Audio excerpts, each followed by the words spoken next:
अ, जसे तुम्ही आता पुढं नीट 2026मध्ये जसं पण तुम्ही एक्झाम सेंटरमध्ये जासाल आणि एक्झाम हॉलमध्ये जाणार, तेव्हा तर सगळेजण आपलं आपलं टाईम टेबल बनवतात. तसं मी पण माझं टाईम टेबल बनवलं होतं. माझं पण एक स्टडी प्लॅन होतं. एखाद्या एक्झाममध्ये मला कमी पण मार्क यायचे तर माझे पेरेंट्स किंवा मला रागवायचे. काही डाऊट्स असताना मी संध्याकाळी 10-11 वाजता पण त्यांना मेसेज करायचो, तरी ते इमिडिएटली मला रिप्लाय.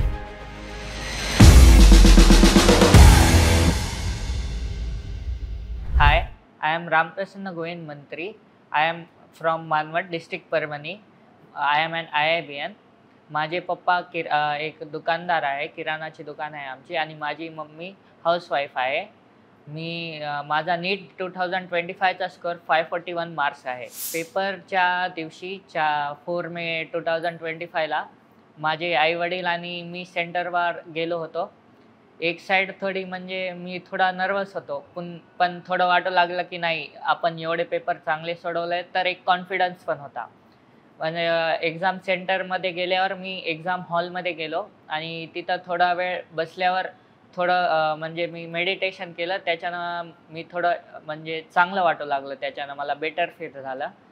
पुन्हा मी जसं पण पेपर माझ्या हातात आला, तर मी असं समजलं की नाही हे आय-आय-बीचाच पेपर मी सोडवायलो. त्या टाईपमध्येच मी चालू केलं. मी पहिले बायो सॉल्व्ह केलं. बायोमध्ये काही क्वेश्चन मला वाटू लागले की थोडे ट्रिकी आहे. पण मी ते स्किप करून पुढचे क्वेश्चन सोडवले आणि पुन्हा थोडा कॉन्फिडन्स आला की नाही पेपर चांगला आहे. सॉल्व्ह करू शकतो मी. पुन्हा मी केमिस्ट्री सॉल्व्ह केला आणि केमिस्ट्रीमध्ये काही क्वेश्चन तसेच बायोसारखे ट्रिकी वाटू लागले, पण तसंच मी स्किप करून दुसरे क्वेश्चन सोडवले आणि ते होत गेले तर कॉन्फिडन्स आला. पुन्हा मी फिजिक्स सॉल्व्ह केला. फिजिक्स थोडा लेंदी वाटू लागला. मी पहिले 5-6 क्वेश्चन सॉल्व्ह केले. पुन्हा म्हणलं नाही असे सगळेच क्वेश्चन मी समजा सीरीजनं सॉल्व्ह करत गेलो तर थोडा वेळ जास्त जाईल. तर मी जे पहिले ईझी क्वेश्चन होतो त्यांना टार्गेट करून पहिले ईझी क्वेश्चन सगळे सॉल्व्ह करून घेतले आणि शेवटला जे लेंदी क्वेश्चन होते ते सॉल्व्ह करायला लागले. पुन्हा थोडा शेवटला 5-6 क्वेश्चन माझे राहून गेले होते. तर मला थोडं भीती वाटू लागली, की आता काय होईल? पण जसं पण मी एक्झाम हॉलच्या बाहेर आलो, पेपर संपला आणि जसं पण मी आय-आय-बीला आलो, ॲन्सर की वगैरे बघितले आणि सगळ्यांचं ऐकलं, की असा-असा पेपर गेला सगळ्यांना. तर एक कॉन्फिडन्स आला, की नाही ठीक आहे, मग आपला पण चांगला गेला आहे पेपर आणि मग सर पण म्हणले मला, की नाही आता चांगला स्कोर आहे, तर चांगले कॉलेज वगैरे आपल्याला भेटू शकते. असे काही-काही क्वेश्चन होते, की जेव्हा ॲन्सर की आले आणि मला वाटलं, की नाही हे चुकायला नाही पाहिजे होता, हे माझा बरोबर येऊ शकत होता.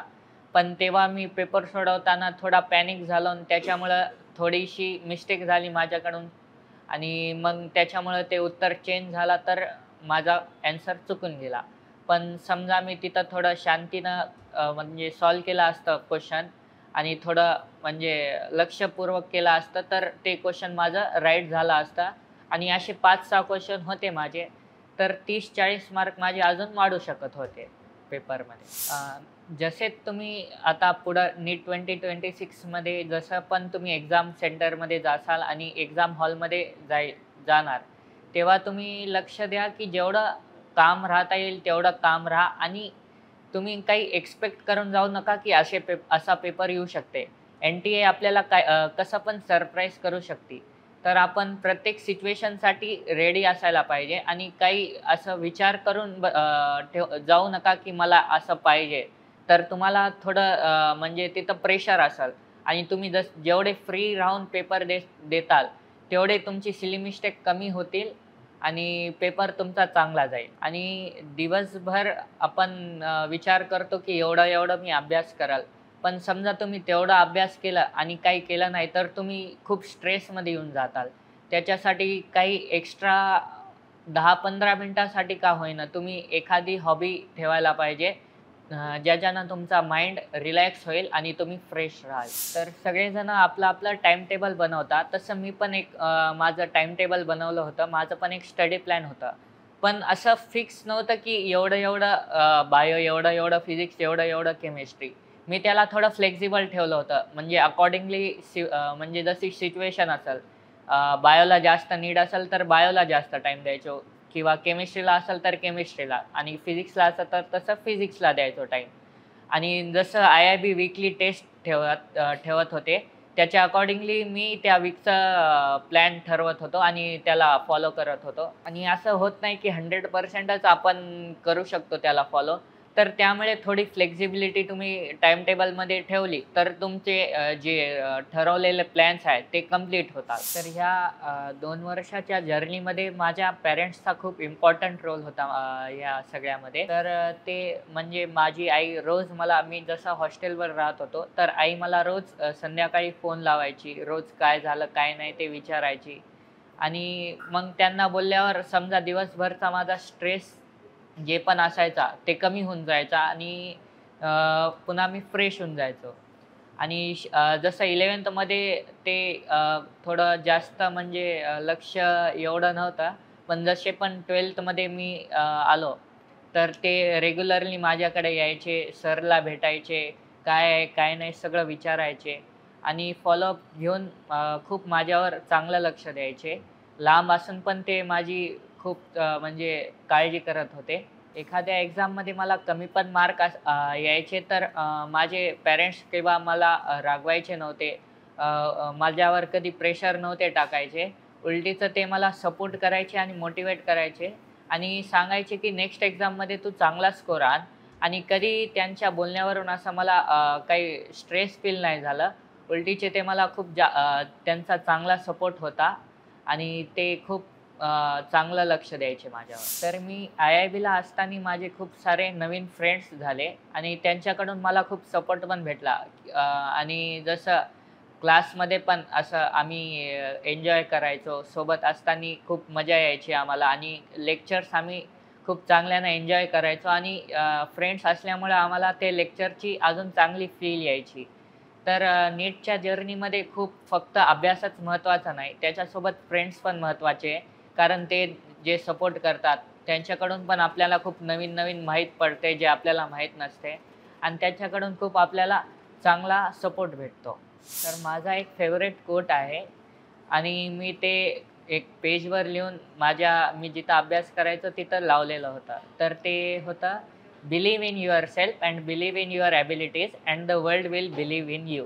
म्हणजे आपण स्वतःवर विश्वास ठेवायला पाहिजे आणि आपण स्वतःच्या क्षमतेवर विश्वास ठेवायला पाहिजे आणि आपण त्याला एक्झिक्यूट जेव्हा आपण करतो, तर सगळ्यांना रिझल्ट बघून पूर्ण म्हणजे जग पण आपल्यावर विश्वास ठेवेल. तर आपण नीटची तयारी करताना आपला 100% फोकस नीटच्या एक्झामवरच असायला पाहिजे आणि जे पण आपल्या बाजूला जास्त डिस्टर्बन्स आहे ते नसायला पाहिजे. जसं की मोबाईल आणि सोशल मीडिया. तर मला ते भीव होता की ते डिस्टर्बन्स मला जास्त होऊ नये म्हणून मी मोबाईल आणि सोशल मीडियापासून लांबच होतो आणि 11th-12thला माझा काही सोशल मीडिया नव्हता. फक्त मी कॉलिंगसाठी फोन यूज करायचो आणि ते माझ्या मतेनं चांगलं आहे की आणि जेव्हा तुमची नीटची एक्झाम होऊन जाईल तेव्हा तुम्ही यूज करू शकता. पण प्रिपरेशन करताना त्याच्यानं लांब राहिलेलंच चांगलं आहे. तर आपल्याला माहितीच आहे की नीटच्या जर्नीमध्ये टीचर्सचा किती इम्पॉर्टंट रोल असतो. तर खूप सारे जर्नीमध्ये असे डाउट्स येतात की आपल्याला जे कळत नाही. तर खूपदा असे झालेले आहेत की मला काही-काही क्वेशन किंवा काही-काही टॉपिक कळाले नाही. तर मी इमिडिएटली टीचर्सकडे जाऊन ते क्लिअर करायचो. पण केव्हा-केव्हा टीचर्स बिझी असायचे किंवा प्रेझेंट नसायचे त्या टाईमाला. तर मी त्यांना मेसेज करायचो आणि जसंही त्यांना वेळ भेटायचा ते मला इमिडिएटली ते सॉल्व्ह करून द्यायचे. कधी-कधी तर असा पण शेवटला 4-5 महिने राहिले होते. काही-काही डाउट्स असताना मी संध्याकाळी 10-11 वाजता पण त्यांना मेसेज करायचो. तरी ते इमिडिएटली मला रिप्लाय द्यायचे आणि असं खूप लक्ष देऊन आमच्यावर चांगला आम्हाला सपोर्ट केला होता त्यांनी. आणि ते नेहमी आम्हाला आउट ऑफ द वे जाऊन हेल्प करायला रेडी असायचे आणि कोणते पण नुसतं अभ्यासाबद्दलच नाही, तर काही दुसरी गोष्ट पण असेल तर ते त्याच्यासाठी प्रत्येक वेळेस आम्हाला हेल्प करायला रेडी होते. तर मी माझ्या नीटच्या स्कोर आणि रँकच्या बेसिसवर महाराष्ट्रामधला एक टॉप MBBS कॉलेज एक्स्पेक्ट करायलो आणि त्याच्यामध्ये मला सीट मिळेल हे मी शुअर आहे आणि ह्या जर्नीसाठी मी माझ्या फ्रेंड्स, फॅमिली आणि IIBला थँक्यू म्हणतो. थिंक नीट, थिंक IIB.